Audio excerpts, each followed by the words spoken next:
speaking, that seemed to me to work. As I said, it's astonishing that it's capable in the 19th century of transforming to reflect the altered social reality of an industrializing, first a commercial, and then an industrializing society. In 1832, the franchise is broadened to include the literate middle class. In 1867, the skilled worker, and then from that point onwards, right up to the beginning of the 20s, all men and all adult women. And it survives. There's then this great break in 1997. And there is, the way you can characterise most neatly what the Blair government does is to say, we will take power away from Parliament. Why? Because Parliament is the one area of government that is directly answerable to the people. The whole thing is based essentially on a fear and dislike of the people. And we need to understand this. Now, in English terms, this is something very odd. Of course, many politicians have had profound doubts about the mob. You will remember Churchill saying democracy is the worst form of government apart from all the others. Jokes like that. But what happens with Blair is something very different. Let's look at what he actually does and then investigate why he does it. What he does, essentially, is to strip power away from Parliament to bodies which are not susceptible to public election. So you first of all, you begin in 1997, right at the beginning, removing absolutely key decisions from politicians. It's very odd. In other words, they deliberately divest themselves of power. And they begin, of course, the man who I think very much is the master of all of this, the master theoretician of all of this behind Tony Blair, is Gordon Brown. And you begin with the famous, very much, nobody can accuse them of not trailing what they were going to do. Nobody can accuse them of not saying what they would do. The decision to give what was called independence to the Bank of England and the Monetary Policy Committee. But what that means is that the most important single decision in the management of the economy, the setting of interest rates, is given to a body of so-called experts. People that you cannot remove, people that are not answerable to anybody, people who were chosen by obscure processes. And then you go on and you multiply such bodies. You create English nature, which is responsible effectively for the management of the landmass. This is why, and for very, very strange orders of priorities. This is why, when you were trying to build the high-speed railway line, HS2, when you go through an area where there were supposedly some rare bats, you have to construct a bat tunnel at the cost of £100 million. It's why you exclude vast swathes of the country from being able to be built upon, because you claim that having houses and sewage will alter the nitrate or phosphate balance or whatever it is in the soil. So in other words, you have conceded a vast area of public policy to a body of experts. But of course, these experts, pretty much by definition, they're single-issue experts. They're fanatics. English nature is run by Tony Juniper, who is an eco-fanatic. You then go on and you create the Climate Change Committee. And as we increasingly commit to the notion of net zero, this body effectively controls the whole swathe of energy policy, energy usage. And so on, and so on, and so on. And we finish up with something like, I think at the last count, it's of the order of 240 of these bodies.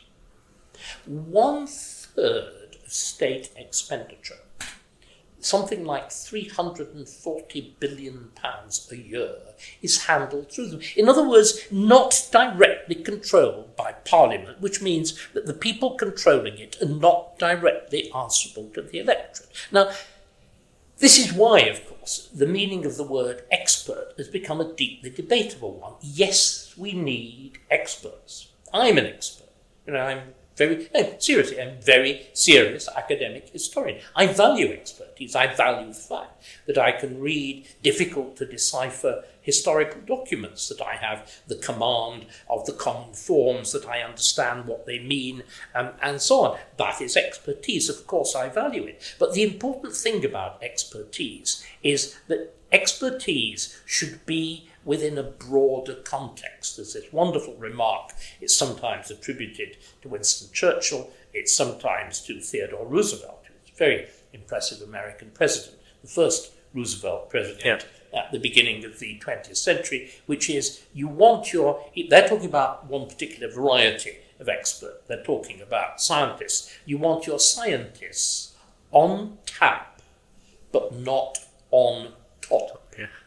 Now look at what happens. We have one very clear example of the problem of expert rule, of single issue rule, single issue expert committee rule, which was the COVID committee, which was the SAGE committee when we had the lockdown during the COVID epidemic. It was catastrophic because here what did you have? You had a very serious, very heavyweight committee consisting of epidemiologists, of scientific experts, of medical statisticians and all the rest of it. They had one single concern, which was to make sure as few people as possible died of COVID.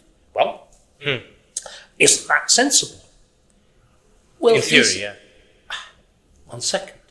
But what if their determination to reduce the number of deaths from COVID meant that they didn't greatly care, for example, if people died of heart attacks? They were positively indifferent if they died of cancer. The NHS became, instead of a national health service, it became a national COVID service. You literally shut down all other forms of medicine. Hospitals simply treated one disease, and by the way, it turns out treated it wrongly. Putting people in the ICUs with the artificial lungs actually killed them. The process of intubation actually killed them. It's perfectly clear. We now know. We spent endless money on creating hospitals and on buying these machines, none of which were used. Money was treated as being of no object. In order to stop people catching COVID, you will remember, you decided to close the entire economy down. We spent hundreds and hundreds of millions of pounds. And because we'd shut the economy down, people, of course, had to be paid money, so we paid them for doing nothing. Now, what does that do? First of all, we incur debts because of COVID that are on the same scale as a world war. Deranged. And still worse, because you pay people for doing nothing, people get in the habit of doing nothing. And people wonder why we've suddenly seen this extraordinary increase in people of working age who don't do anything. We have now 9 million people of working age who don't work. Yeah. What happens? It transpires, of course. The people who were essentially at risk of COVID were ill conscious, like me. The joke that I always make, because I think you should be able to joke about the most serious things. Do you know what the average age of death from COVID was? 50. 83. What is the average age of death from all causes? Like 30. 82. So I said, get COVID, live longer. Oh my God. But in other words, what happened was we went mad. But the rule of a single issue committee made us mad. Only the elderly were serious. I mean, a handful of other people. There were people with odd genetic dispositions, all of that sort of thing. But the one group of people who were practically guaranteed not to get it were the young. And what did we do? We shut down schools. And it's now clear that not simply the education, but the whole life development of a generation of school children has been utterly and irretrievably damaged. That's the consequence of government by a single issue committee that's not answerable. Because what happened during COVID was all the media doing? Saying more, tighter restrictions. What was Starmer, as leader of the opposition, doing? Saying lock down faster, lock down harder, lock down longer.